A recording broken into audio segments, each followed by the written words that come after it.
Magandang araw po sa inyong lahat mga taga-subaybay, mga kababayan, mga kapatid. Well, nabasa ko po halos lahat ng inyong mga comment patungkol po dun sa ating naging paksa about sa World War III. Meron pong mga nagagalit sa akin dahil ako daw ay nagiging parang Diyos na nakakaalam ng mangyayari sa hinaharap. Meron naman nagagalit dahil nananakot daw ako. May nagagalit dahil para daw sigurado ako na magkakagera nga. Meron din naiinis sa akin dahil naniniwala daw ako sa Western media at sinisiraan ko daw si Trump. Well, isang bagay lang po ang napansin ko dito mga tagapakinig, Kasi ang sabi ko po dun sa nakaraang video na yon na hindi ko po sinasabing sigurado na magaganap yung gera. Na lang natin, Hindi ko sinasabi na sigurado ako na magkakaroon ng World War III by 2025. Sabi ko nga sana wag matuloy eh. Pero may iba na dahil sinabi ko sana wag matuloy, ang sabi ng iba, wala kang pananampalataya sa Diyos. Hindi po ganun ang ibig sabihin nun. Kaya ko po sinabi na sana wag matuloy kasi may mga tao walang malay sa Biblia eh. Nag-aalala sila sa kapakanan ng pamilya nila, dun sa mga maliliit na bata na miyembro ng pamilya nila. Diba? Nakakatakot nga naman na magkagera tapos may maliliit na bata, diba? Na inaalagaan. So sabi ko, sana wag matuloy. Hindi ibig sabihin na wala akong pananampalataya. I'm just trying to voice out the sentiments of these people. At hindi rin naman ako nagsasabi na sure na hindi matutuloy. Kumbaga, I just shared kung ano yung mga bagay na nalalaman ko about sa paksang yan. Binahagi ko lang yung mga alam natin tungkol sa World War III. Nagpapasalamat naman ako dun sa ibang mga nakapanood kasi tinapos talaga nila yung video at naintindihan nila yung punto ng paksa. Pag hindi mo kasi tinapos yung video, ang ginawa mo is tumingin ka lang sa title, tinignan mo lang yung picture sa thumbnail, wala. Mangyayari, masama talaga yung magiging comment mo, mumurahin mo pa ako.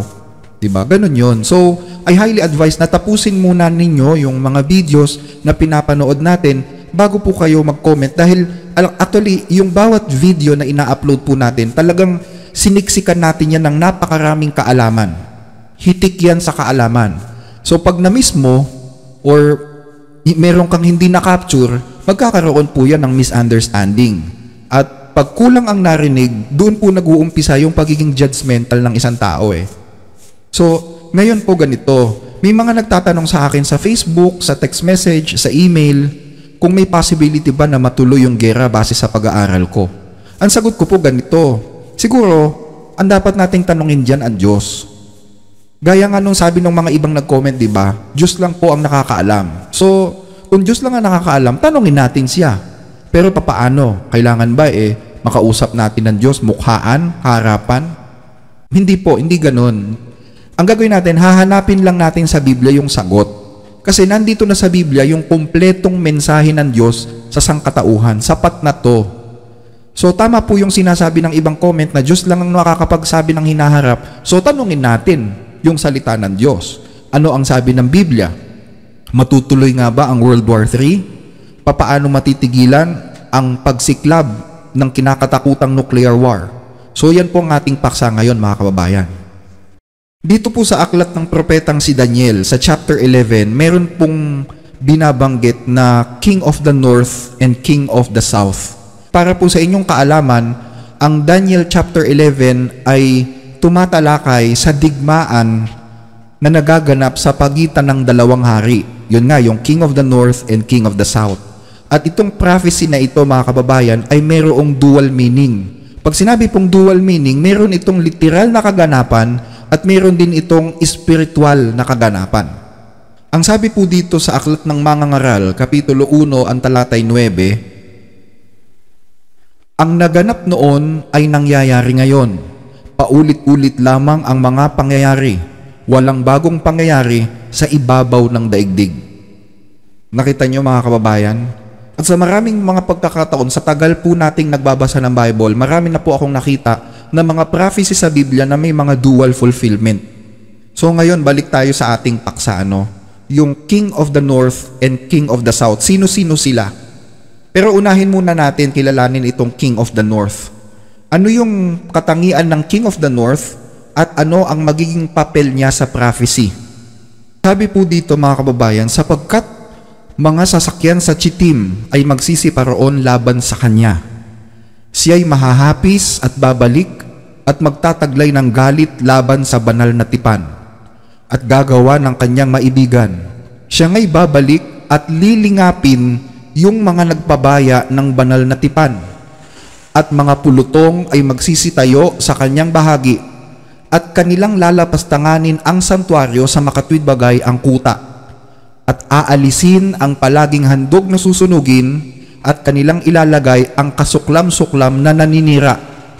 At ang gayon na gumagawa na may kasamaan laban sa tipan ay mahihikayat niya sa pamamagitan ng mga daya. Ngunit ang bayan na nakakakilala sa kanilang Diyos ay magiging matibay at gagawa ng kabayanihan. At silang marunong sa bayan ay magtuturo sa marami. Gayon may mabubuwal sila sa pamamagitan ng tabak at ng liyab, ng pagkabihag at ng samsam na maraming mga araw. Ito palang King of the North, mga kababayan, kalaban pala ng Diyos ito, Meron siyang malaking galit laban sa bayan ng Diyos Ang sabi diyan, meron siyang galit laban sa banal na tipan, doon sa Holy Covenant of God. At ang sabi, lilingapin. Pag sinabing lilingapin, tutulungan. Lilingapin niya yung mga nagpabaya sa tipan. Yung ibang mga tao na binaliwala ang tipan ng Diyos, lilingapin niya, tutulungan niya. At lalapastanganin niya ang sanktuaryo. Meaning, lalapastanganin ng King of the North yung ebanghelyo ng kaligtasan. Kasi yung santuaryo na itinayo ni Moises sa panahon ng Israel, yun po ay sumisimbolo sa paghahandog ni Kristo ng kanyang sarili sa krus ng Kalbaryo. Kumbaga, the sanctuary is the blueprint of the gospel. So, ang sabi, lalapastanganin niya yung santuaryo, meaning, lalapastanganin niya yung gospel ni Kristo. Tapos, ano pang gagawin niya? Ang sabi, ilalagay din niya yung kasuklam-suklam na naninira or yung tinatawag na abomination of desolation na sinasabi ni Kristo. Well, ano ba yung abomination of desolation? Yung abomination of desolation, yan po yung kasuklam-suklam na tatak. Yung tinatawag na mark of the beast. Yung emblem ng pagtalikod sa Diyos. At dahil galit nga siya sa mga anak ng Diyos, sabi, hihikayatin niya yung iba sa pamamagitan ng daya. Ibig sabihin, lilinlangin niya yung iba para maakay sila na magalit din dun sa mga anak ng Diyos. Kaya itong mga anak ng Diyos, ang sabi, gagawa sila ng kabayanihan. They will become martyrs. They will perform heroic acts. Ang bayan na nakakakilala sa kanilang Diyos ay magiging matibay at gagawa ng kabayanihan. Mabubuwal sila sa pamamagitan ng tabak at ng liyab, ng pagkabihag at ng samsam sa maraming mga araw. So for a very long period of time, they will suffer persecution. They will be persecuted by the King of the North, yung mga anak ng Diyos. And they will perform heroic act. They become martyrs, mga kababayan. At alam nyo ba na kontrolado din ng King of the North yung armed forces? Yung mga hukbong pandigma, yung mga war machines, kontrolado din yan ng King of the North. Pakinggan ninyo dito sa isang talata ng Daniel chapter 11 verse 31. And the arms shall stand on his part. Nasa panig niya yung sandatahang lakas at gagamitin niya yon para pabagsakin ang bayan ng Diyos, para lapastanganin ang ebanghelyo ni Kristo. So ano pa yung gagawin ng King of the North? Ang sabi dito sa verse 36, gagawin ng hari ang kanyang maibigan. Itataas niya ang kanyang sarili at sasabihing higit siya kaysa alinmang Diyos-Diyosan. At hahamakin niya ang kataas-taasang Diyos. Magtatagumpay siya hanggang sa araw na ibuhos ng Diyos ang kanyang puot, sapagkat kailangang maganap ang mga bagay na itinakda. Ano sabi diyan, mga kababayan? Mamumusong siya laban sa Diyos. Magsasalita siya ng kalapastanganan laban sa Diyos. Ano ibig sabihin nito? Yung King of the North na tinutukoy ay walang iba kundi yung Antikristo, yung kalaban ng Diyos.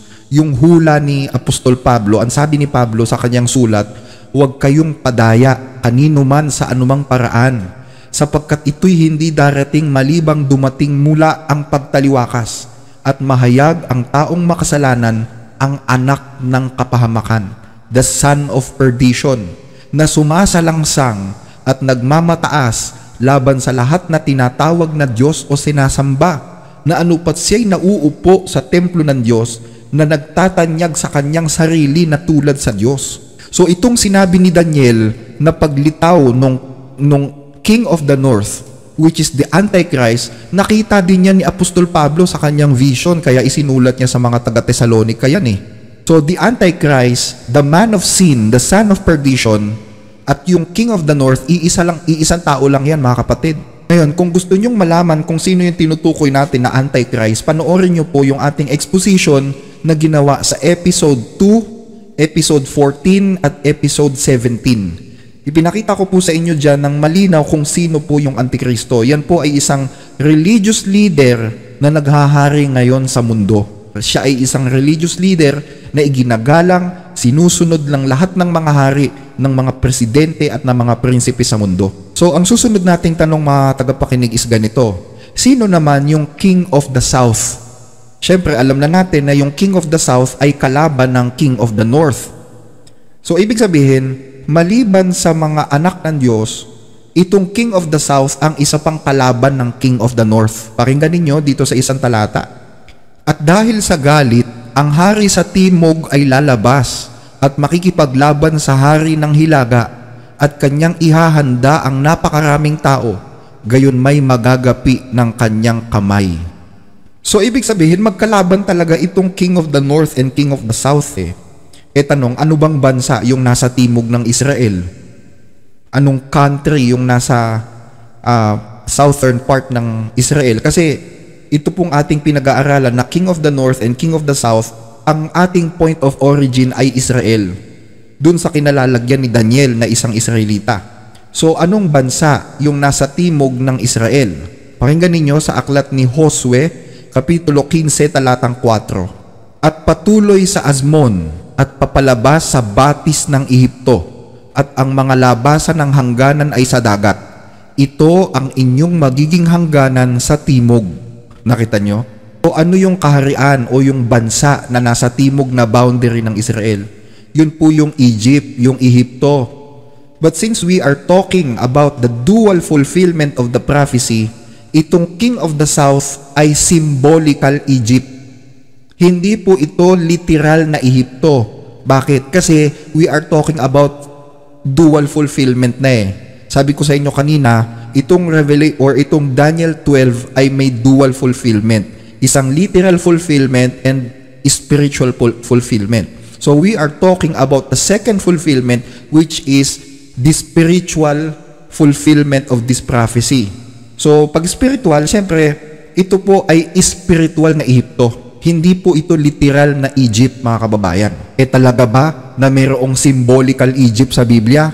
Pakinggan ninyo dito sa aklat ng Apokalipsis, chapter 11, verse 8. At ang kanilang mga bangkay ay hahandusay sa lansangan ng malaking lungsod na sa espiritual na pananalita ay tinatawag na Sodoma at Ehipto, kung saan ipinako sa krus ang kanilang Panginoon. Nakita nyo? So merong tinatawag na spiritual na Ehipto. Ibig sabihin, hindi literal na Ehipto sa Biblia, mga kababayan. E ang tanong, ano ba ang katangian ng bansang Ehipto ayon sa Biblia? Ang bansang Ehipto po ay isang bansa na hindi kumikilala sa Diyos. Kung matatandaan po ninyo yung sinabi ng Haring Faraon kay Moises, anong sabi ng Haring Faraon kay Moises? Sinong Yahweh? Sino siyang mag-uutos sa akin na payagan kong umalis ang mga Israelita? Wala akong kilalang Yahweh. Hindi ako papayag umalis ang mga Israelita, sagot ng Faraon. So, ang hari sa Ehipto, yung tinatawag na Faraon, hindi siya kumikilala sa Diyos. Yan po ang trademark ng bansang Ehipto sa perspektibo ng Biblia. Hindi po sa perspektibo natin. Sa perspektibo ng Biblia, yung bansang Ehipto ay hindi kumikilala sa tunay na Diyos. So, ganun din yung spiritual na Ehipto. Yung spiritual Egypt, yan po ay lumalarawan sa isang kapangyarihan na hindi kumikilala sa Diyos. Walang Diyos na kinikilala o sinasamba. Yung isa, may kinikilalang Diyos pero nagmamataas siya dun sa Diyos na yon, nilalapastangan niya yung Diyos na yon. Ito naman, wala talaga siyang kinikilalang Diyos. Nakita nyo mga kababayan, yan yung pagkakaiba ng King of the North and King of the South. The other one is professing to know God. Nagpapanggap siya na kilalaan niya ang Diyos. Nagpapanggap siya na siya'y sa Diyos, kaya nga religious power siya eh. Ito naman, hindi talaga kumikilala sa Diyos itong hari sa timog.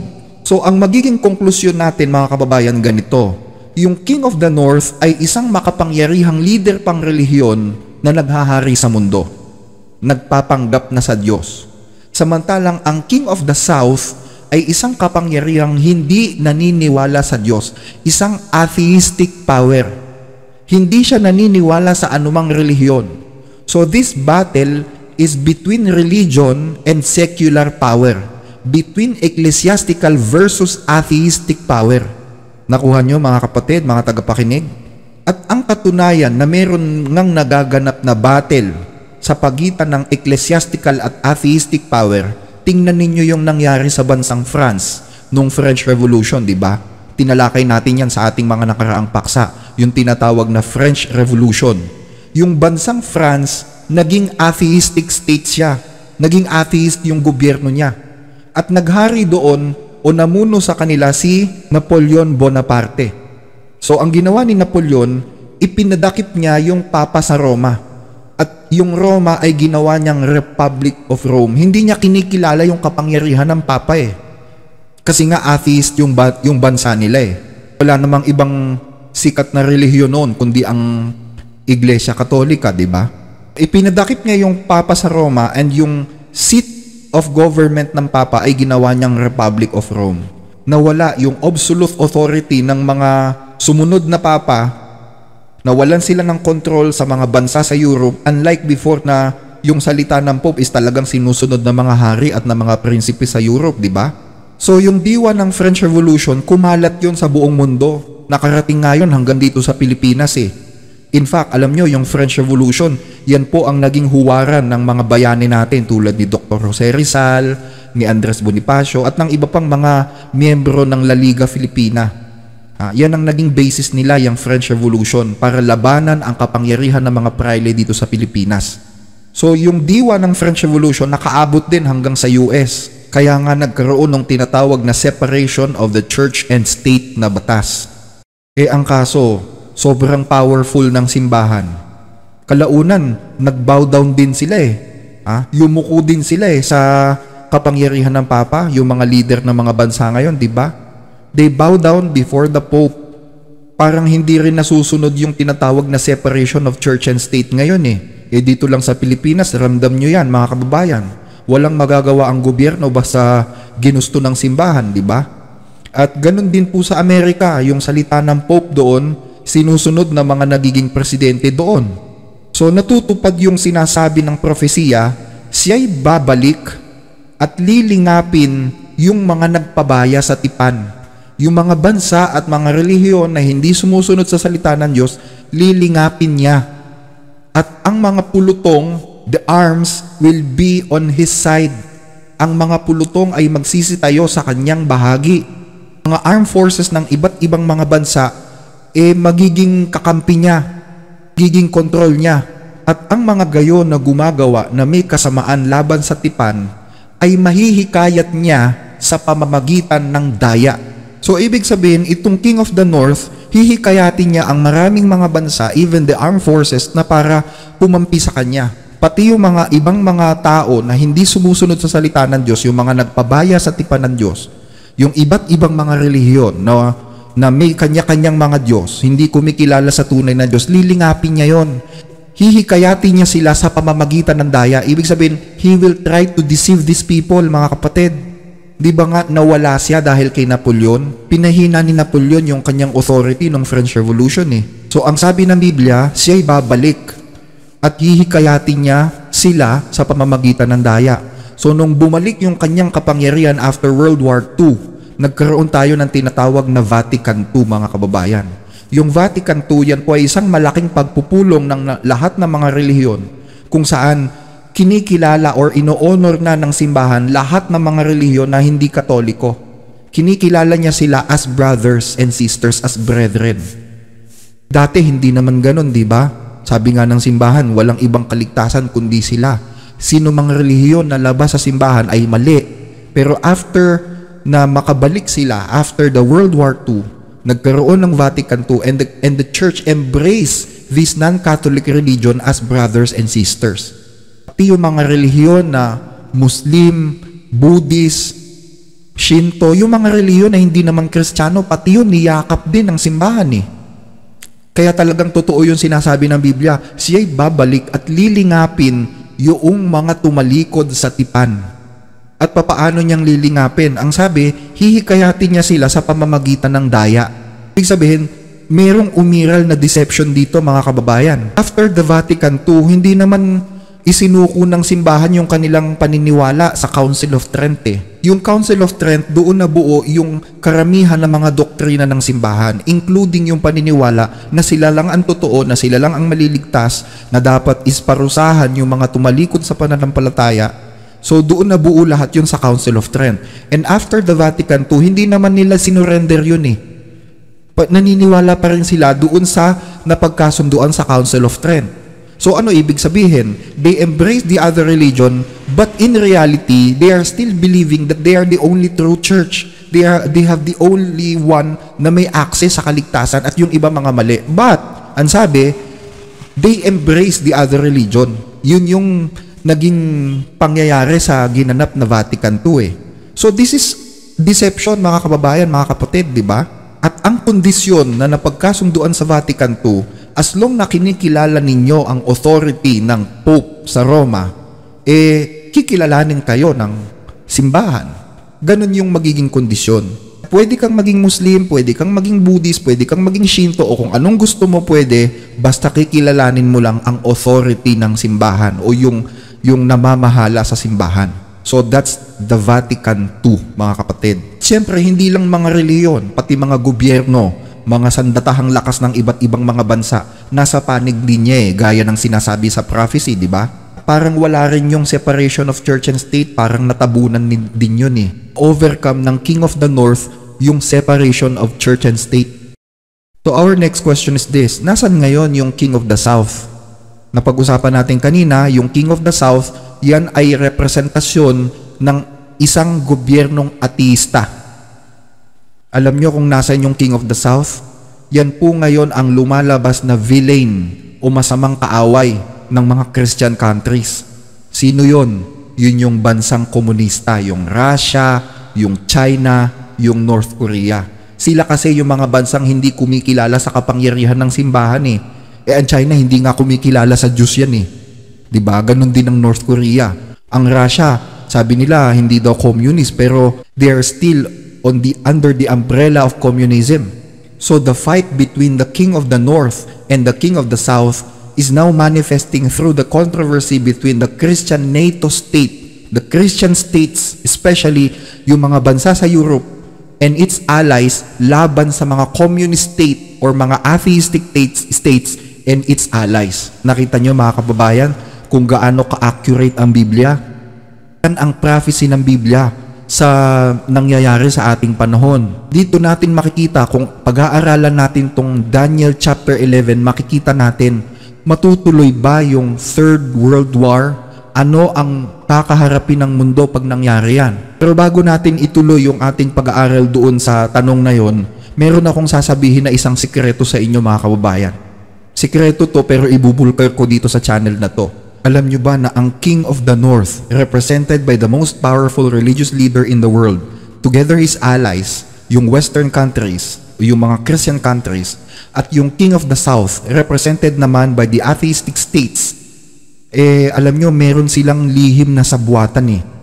There's a big conspiracy between these two, mga kababayan. Pakinggan ninyo ang sinasabi ng Biblia dito sa Daniel 11:27. Ang dalawang haring ito na ang kanilang mga isipan ay nahumaling na sa kasamaan, ay uupo sa isang hapag at magpapalitan ng mga kasinungalingan. Ngunit hindi magtatagumpay sapagkat ang wakas ay darating sa takdang panahon. Inglesin natin yan mga kababayan. Ito sabi sa English. And both these kings' heart shall be to do mischief, and they shall speak lies at one table, but it shall not prosper, for yet the end shall be at the time appointed. Ano sabi mga kababayan? itong dalawang haring ito ay may ginagawang mischief. Ano ibig sabihin ng mischief? Sabi dito sa Webster, mischief meaning playfulness that is intended to tease, mock, or create trouble. Naglalaro lang pala sila eh. Mischief, ibig sabihin, naglalaro para gumawa ng gulo. Kunyarian lang pala yung lahat eh. Kunyari magkaaway sila, pero ang totoo, palabas lang yon para gumawa ng gulo, para mag-create ng takot. Ano katunayan na palabas lang lahat ng sinabi? Ang sabi, they shall speak lies at one table. They are talking at one table. Alam naman natin pag sinabing, let's talk on the table, di ba? Or let's talk at the table, ibig sabihin, may kasunduan na magaganap. Dun sa kasunduan na yon, dun sa conspiracy na yon, ang pinag-uusapan nila mga kasinungalingan. So may conspiracy between the King of the North and King of the South. Kumakatha sila ng mga kasinungalingan. At itong mga kasinungalingan na ito, ang ibinabalita naman ngayon sa media at pinaniniwalaan ng mga tao. Siyempre, para lumabas na totoo yung ginagawa nila, yun ang ipapakalat sa media, di ba? Para papaniwalain ng mga tao. So, ang binabalita ng media, kasinungalingan. For NATO countries bordering Russia, real war is possible. France warned. The news about the battle between the Christian Western countries versus the communist state, yung mga banta ng nuclear war, lahat yon mga kababayan, mga kasinungalingan. Pinag-usapan na nila yan sa table para mag-create ng gulo at takot sa mga tao. So may lihim na sabwatan sa dalawang haring ito. Kunyari nag-aaway sila, pero drama lang lahat. Tinatakot nila yung mga tao, kaya tayo, nakakarinig tayo ng mga nuclear war threat. Pero drama lang pala yun. Si Putin, sa totoo lang, hindi naman talaga siya kaaway eh. Alam nyo ba, si Vladimir Putin, nakikipag-usap yan dun sa tinatawag na World Economic Forum. Iginagalang niya ang desisyon o ang panukala ng World Economic Forum. Kala nyo kaaway siya, hindi. At ganun din si Zelensky, yung presidente ng Ukraine. Si Zelensky is nakikipag-coordinate din yan sa World Economic Forum, mga kababayan. And both of them, Putin and Zelensky, are respecting the Pope. They have a high respect sa Pope, mga kababayan, mga tagapakinig. So, they are just talking in one table. At yung gera na yan, palabas lang po yan para mag-create ng takot. Kita nyo, napakalakas ng mga war machines and nuclear weapons ng Russia. Pero hindi niya matalo-talo ang Ukraine eh. Kung tutusin, alam nyo, 1 o 2 pindot lang ni Putin sa nuclear button, mapupulbos ang Ukraine eh. Pero syempre, hindi yun kasama sa script. Hindi niya gagawin yun kasi hindi yun kasama sa script. So, ang nakikita natin at naririnig ng mundo ngayon, kasinungalingan. Ayon sa Biblia yan, mga kababayan. Tama yun, sabi ng Biblia, both this king heart shall be to do mischief, gagawa ng gulo, maglalaro para gumawa ng gulo, and they shall speak lies at one table. Ibig sabihin, they are talking on a single table. Meron silang kasunduan. Ang tanong, ba't nila ginagawa to? Alam niyo kung bakit nila ginagawa? Kasi papalabasin nila ang Papa sa Roma bilang bayani sa huli. Yun ang layunin niyan, yun ang purpose niyan. King of the North ang kailangang lumabas na victorious. Kunyari nag-aaway sila, tatakutin nila yung mundo sa isang nuclear war. Tapos ito naman yung Papa sa Roma, yung pinakamataas na kapangyarihang pangreliyon, kunyari, siya yung magsisilbing mediator between Christian superpowers and communist superpowers. At kapag naisalba niya ang buong mundo sa panganib ng nuclear war, sinong bayani? O di ba? Sino ngayon nalalabas na bayani? Alam niyo mga kababayan, iyan, hindi na yan bagong bagay. Sabi nga sa Biblia, yung mga bagay dati na uulit lang yan eh. Remember the Cold War, yung tinatawag nilang Cold War? Akala ng mundo magkakagera nuclear eh, sa pagitan ng Russia at saka US, di ba? Pero ano ginawa? Namagitan ang Pope. Kaya ang Papa naging bayani dahil hindi daw natuloy yung gera na yon. Honor you for helping to lead a revolution of values and spirit in Central Europe and the former Soviet Union, freeing millions to live by conscience, not coercion, and freeing all of us from the constant fear of nuclear war.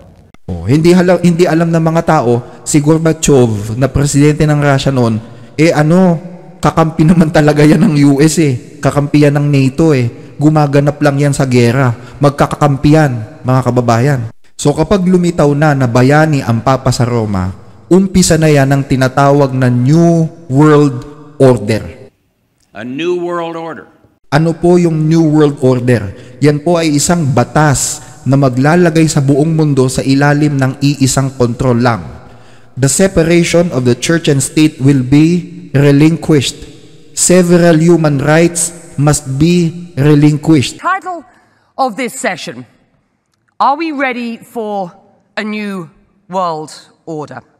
We have to relinquish some of our rights para bigyang daan itong New World Order o yung paglalagay sa buong mundo sa ilalim lang ng isang kontrol. Bakit kailangan gawin yon? Remember, nawala ang absolute na kapangyarihan ng simbahan dahil sa French Revolution.